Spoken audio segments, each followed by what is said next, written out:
स्तोत्यर्थम् अहं स च मम प्रियः।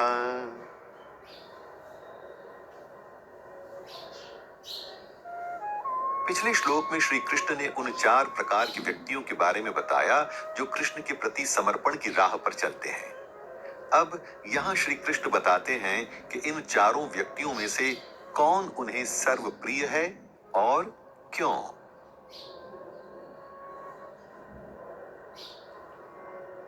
भगवान श्री कृष्ण कहते हैं कि जो 4 प्रकार के लोग उनकी शरण में आते हैं उनमें सर्वश्रेष्ठ हैं ज्ञानी, जो सदैव कृष्ण भक्ति में लीन रहते हैं। जहां एक ओर कृष्ण उन ज्ञानियों को अत्यंत प्रिय हैं, वहीं दूसरी ओर कृष्ण को भी वे लोग उतने ही भाते हैं। ये इस कारण है क्योंकि एक ज्ञानी सभी भौतिक वासनाओं से मुक्त है और केवल प्रेम की शुद्ध भावना से कृष्ण की सेवा करना चाहता है। बाकी तीनों श्रेणियां भी कृष्ण की ओर मुड़ती हैं, किंतु इसके पीछे कुछ न कुछ व्यक्तिगत लाभ निहित है। कुछ लोग दुख से छुटकारे के लिए, कुछ धन अथवा संपत्ति की भौतिक कामना के लिए, या कुछ अपने मन की जिज्ञासा को तृप्त करने के लिए कृष्ण की ओर मुड़ते हैं। किंतु ज्ञानी न भौतिक लाभ के लिए कृष्ण के प्रति समर्पित होता है, न किसी जिज्ञासा के लिए। वह समझ चुका है कि कृष्ण के समक्ष इस भौतिक संसार में कोई भी भौतिक वस्तु या कोई और सुख प्राप्त करने लायक है ही नहीं। इसीलिए वह अपने हृदय को कृष्ण के प्रति संपूर्ण भक्ति में लगा देता है, और इसी को यहाँ श्लोक में एक भक्ति कहा गया है। ऐसी भक्ति जो एकाग्र है, अटूट है। एक ज्ञानी जानता है कि इस भौतिक संसार के परे एक परम सत्य है जो कि स्वयं श्री कृष्ण है। वह उस सत्य से जुड़ने की इच्छा रखता है, और इसी गहरी संवेदना के कारण कृष्ण ज्ञानी को एक उच्च स्थान देते हैं। जहां अन्य लोग अपनी समस्या के समाधान या स्वार्थ के लिए कृष्ण के पास आते हैं और फिर समस्या सुलझने पर, स्वार्थ पूरा होने पर कृष्ण को भूल जाते हैं, वहीं एक ज्ञानी बिना किसी भौतिक इच्छा के निरंतर श्री कृष्ण की सेवा में लगा रहता है। यही तो है भक्ति की शुद्धता, जो हर विकार से परे है। और यही शुद्धता कृष्ण और उनके इन परम भक्तों के बीच ऐसा परस्पर प्रेम का संबंध बनाती है, जहां दोनों ही एक दूसरे के अत्यंत प्रिय बन जाते हैं।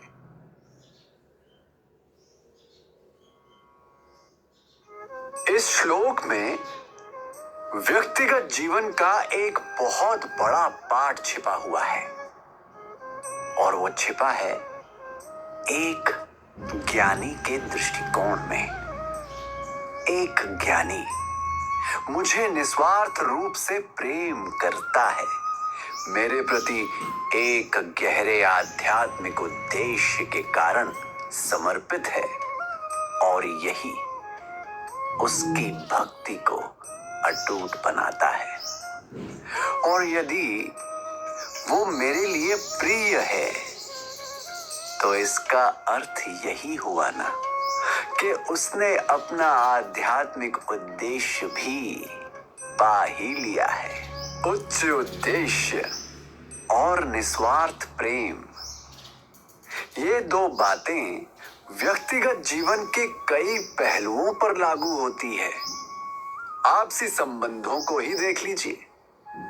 संबंध यदि स्वार्थ के कारण हुए तो जल्द टूट भी जाएंगे, किंतु वहीं यदि आपका उद्देश्य शुद्ध है, आप किसी व्यक्ति को किसी तुच्छ लालसा के लिए नहीं अपितु केवल उनके व्यक्तित्व के कारण मान देते हैं, तो ये संबंध स्थायी रहेगा और आपको भी परस्पर प्रेम ही मिलेगा।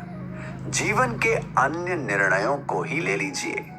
जब आप जीवन के निर्णय एक सच्चे उद्देश्य के लिए लेते हैं, तो अपने आप मन में एक दृढ़ता जागती है।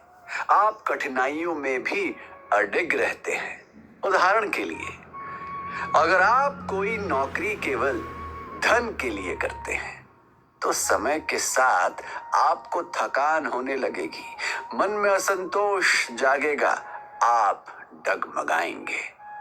किंतु वहीं यदि आप कुछ ऐसा काम करते हैं जो एक गहरे जीवन उद्देश्य से जुड़ा है, जिसके प्रति आपको निस्वार्थ प्रेम है, केवल धन का स्वार्थ नहीं, तो ऐसे काम में ना थकान होगी और ना संतोष, और कठिनाइयों के बाद भी आपका उत्साह बना रहेगा। इसी कारण अपने संबंधों को, अपने निर्णयों को इस दृष्टिकोण में तोलिए कि क्या आपका उद्देश्य उच्च है, कहीं कोई तुच्छ स्वार्थ तो नहीं।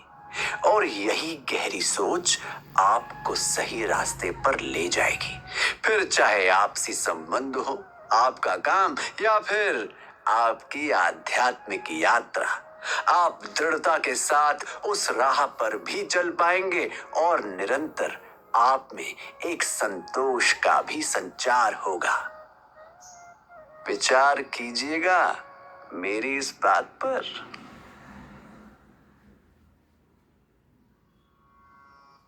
किसी भी संबंध की गहराई उसके पीछे छिपे उद्देश्य पर टिकी है। यदि कोई संबंध केवल किसी आवश्यकता के कारण हो, तो फिर वो एक सौदा हुआ ना, एक लेन देन की प्रक्रिया। क्या वो टिक पाएगा? नहीं। जैसे वे लोग जो मेरे पास किसी आवश्यकता के कारण आते हैं, आवश्यकता पूरी होते ही संबंध भी लुप्त होने लगता है। सच्चे और आनंददायी संबंध छोटी आवश्यकताओं पर नहीं टिके होते, वो तो प्रेम और समझ पर टिके होते हैं। जैसे एक ज्ञानी जिसे मेरी सच्ची समझ है, जिसमें मेरे प्रति प्रेम है, और इसी कारण मुझ में भी उसके लिए अत्यंत प्रेम है। प्रेम और समझ पर टिके संबंध दृढ़ होते हैं, टूटते नहीं, और अत्यंत आनंद का अनुभव भी देते हैं। वहीं इसके विपरीत आवश्यकताओं पर टिके संबंध ना गहरा आनंद दे पाते हैं और ना ही लंबा टिक पाते हैं। परिवार में ये सिद्धांत बहुत महत्वपूर्ण है। यदि परिवार के सदस्य एक दूसरे से केवल लाभ के लिए जुड़े हों, किसी मदद या आवश्यकता के लिए जुड़े हों, तो संबंध भी खोखला और अस्थायी होगा। परंतु यदि वे एक दूसरे के प्रति सच्चे मन से प्रेम और सम्मान से जुड़ेंगे, तो बंधन गहरा और स्थायी होगा। सोचिए कौन सा संबंध अत्यंत आनंददायक है? वो जहां एक संतान बड़ी होने के बाद अब केवल अपनी आवश्यकताओं के कारण माता पिता के पास आती है, या फिर वो जहां संतान को माता पिता की उपस्थिति से ही आनंद मिलता है, जहां उद्देश्य केवल प्रेम का है। सोचिए, यही एक बात पारिवारिक संबंध को भी आध्यात्म से जोड़ देती है। अपने सबसे घनिष्ठ मित्रों का उदाहरण लीजिए। कितनी मधुरता है उस मित्रता में, किंतु वहीं यदि स्वार्थ या फिर कोई प्रयोजन घोल दिया जाए, तो वो मधुरता लुप्त हो जाएगी। विवाह में भी ऐसा ही है। प्रेम और समझ एक मधुर संबंध की नींव है। नींव हिली तो संबंध की इमारत डगमगाकर गिर ही जाएगी। एक ज्ञानी मुझे समझता है, मुझसे प्रेम करता है, और इसी कारण उसके साथ मेरा संबंध अडिग है, अटूट है। वो मुझे प्रेम देता है और मैं उसे। आप भी संबंधों में स्वार्थ नहीं, समझ लाइए, आवश्यकताएं नहीं, प्रेम मिलाइए, और फिर देखिए कि जितना आप देंगे उससे कहीं अधिक प्रेम और आनंद आपको मिलेगा। गहरी बात है।